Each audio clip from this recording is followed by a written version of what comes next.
کھڑے میرا منہ کیا دیکھ رہے ہو؟ اندر کیوں نہیں گئے اب تک؟ سر یہ کسی کی سوچی سمجھی پلاننگ ہے۔ اندر آگ لگا کر یہ دیکھیں باہر سے کتنے بڑے بڑے تالے لگائے ہوئے ہیں۔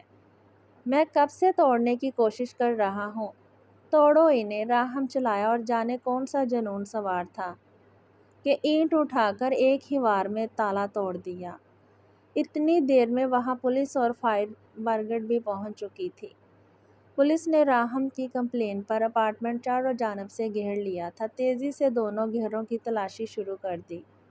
الشبہ کو سانپ سونگھ گیا تھا تبھی وہاں دم سادھ کر کھڑی تماشا دیکھنے لگی فائر فائٹرز تیزی سے آگ بجھانے لگے۔ راہم کسی کی بھی پرواہ کیے بغیر فائر فائٹرز سے گیلی چادر لے کر اندر گھس گیا تھا۔ جلا ہوا دروازہ پاؤں کی ایک ہی لات سے کھلتا چلا گیا۔ راہم کی جان لبوں پر آئی تھی۔ وہ اوندھے منہ فرش پر پڑی تھی اور بازو اچھا خاصا جھلس چکا تھا۔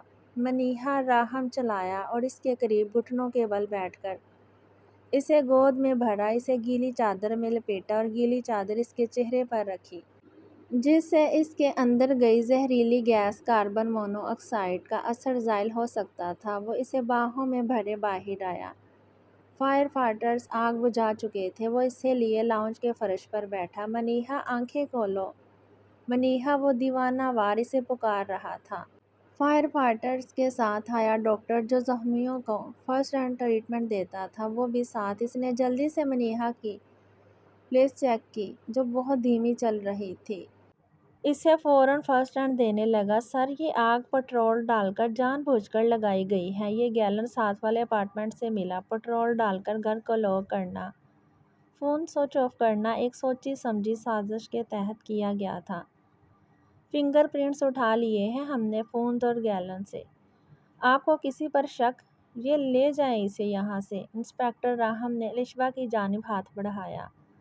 وہ خون خوار نگاہوں سے اسے دیکھ رہا تھا۔ کیا سچ کہا تھا بزرگوں نے؟ تیجا بڑھیا نہیں، تیسرا شامل نہیں ہوا، چگا سڑیا نہیں، گھر جلا نہیں۔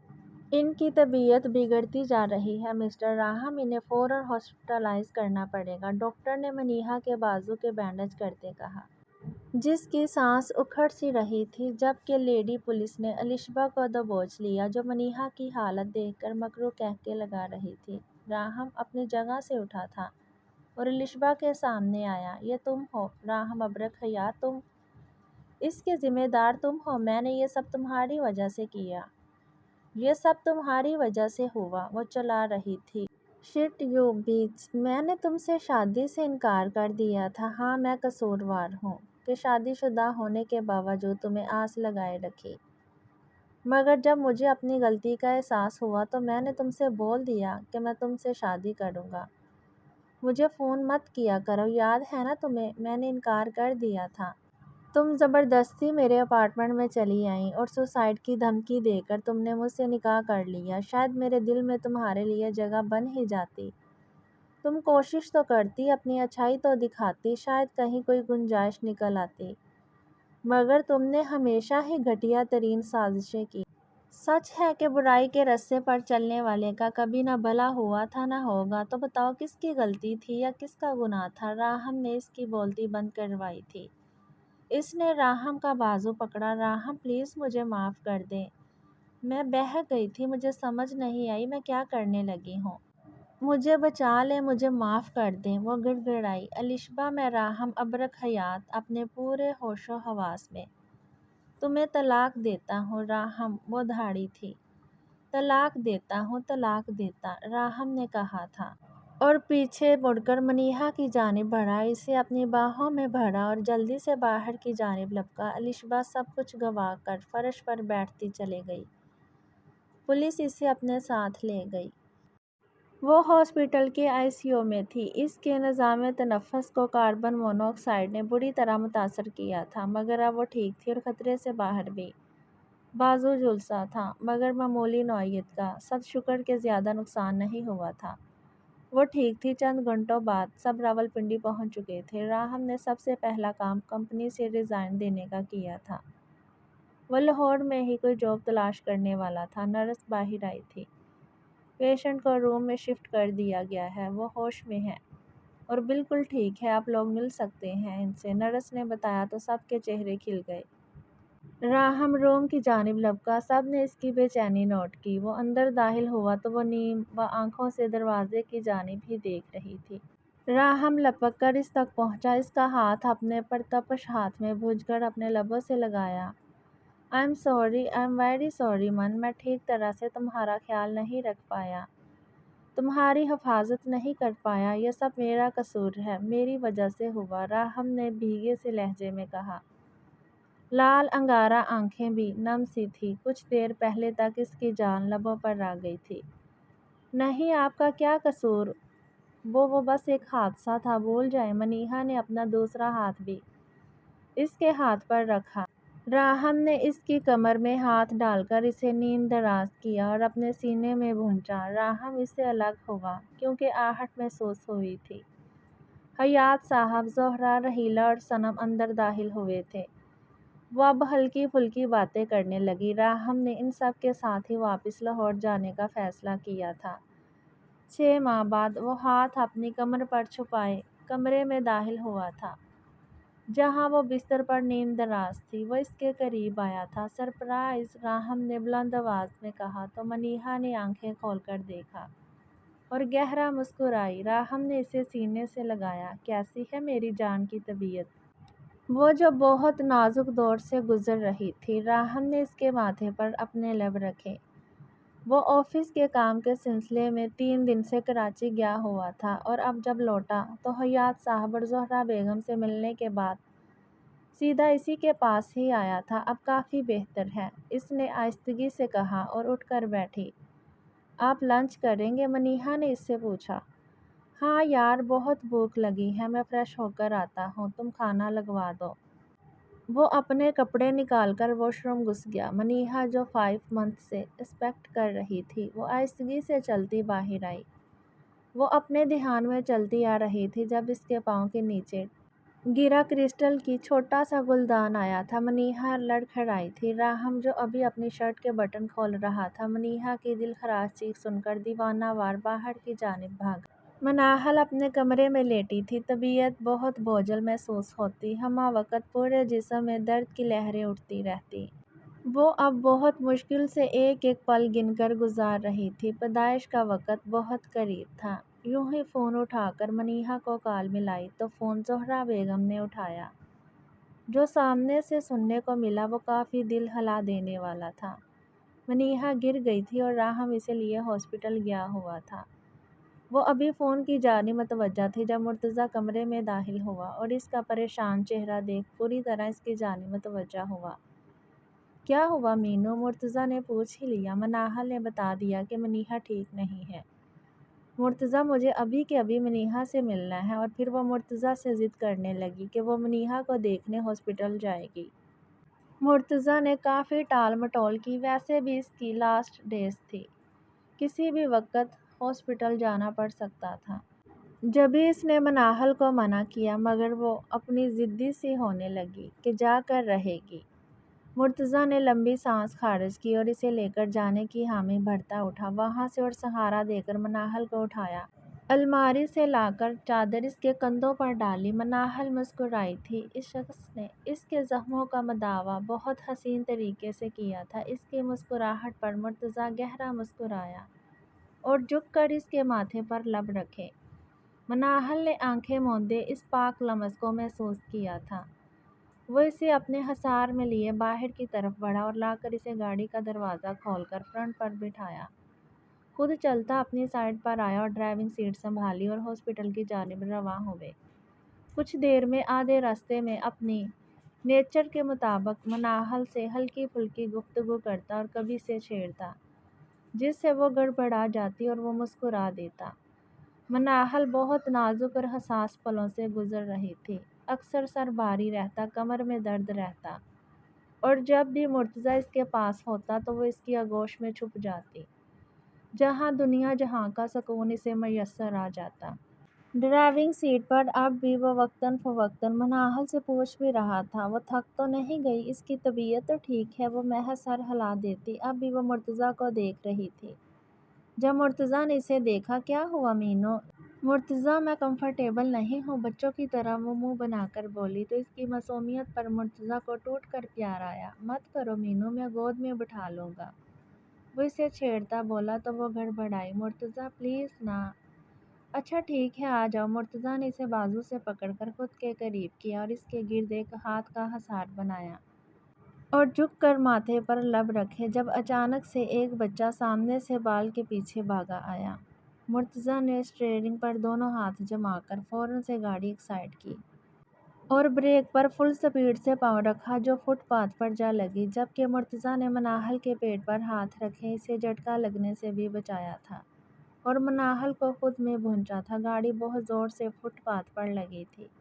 مناہل کو بہت شدید جھٹکا لگا تھا۔ مرتضیٰ کا سر اسٹیئرنگ پر لگا۔ مرتضیٰ نے سر اٹھایا تو اچانک سر بری طرح گھوما تھا، مگر خود کی پرواہ کسے تھی۔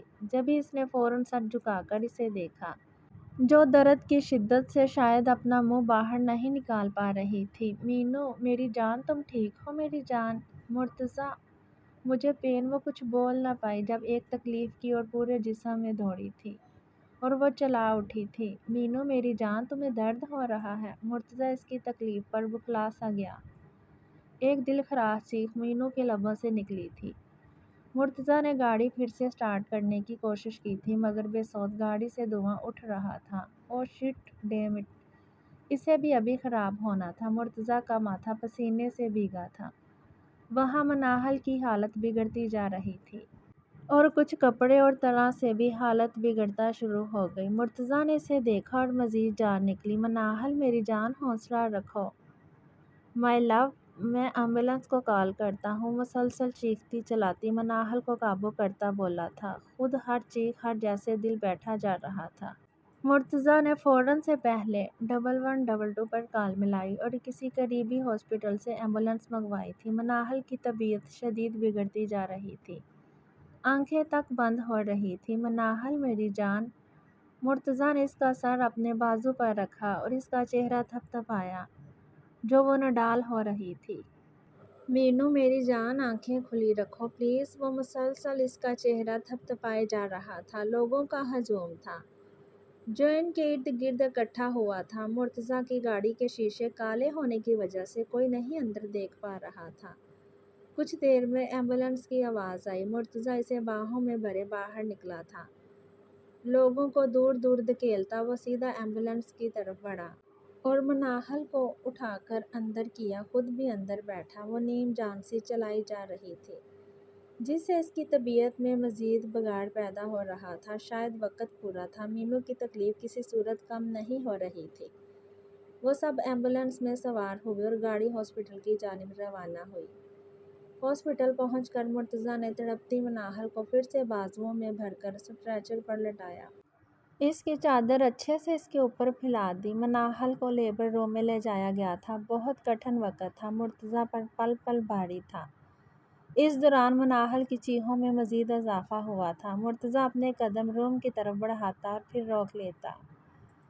بے چینی حد سے سوا تھی جب کچھ ہی دیر میں مناہل کی چیخوں کی آواز میں کمی آئی۔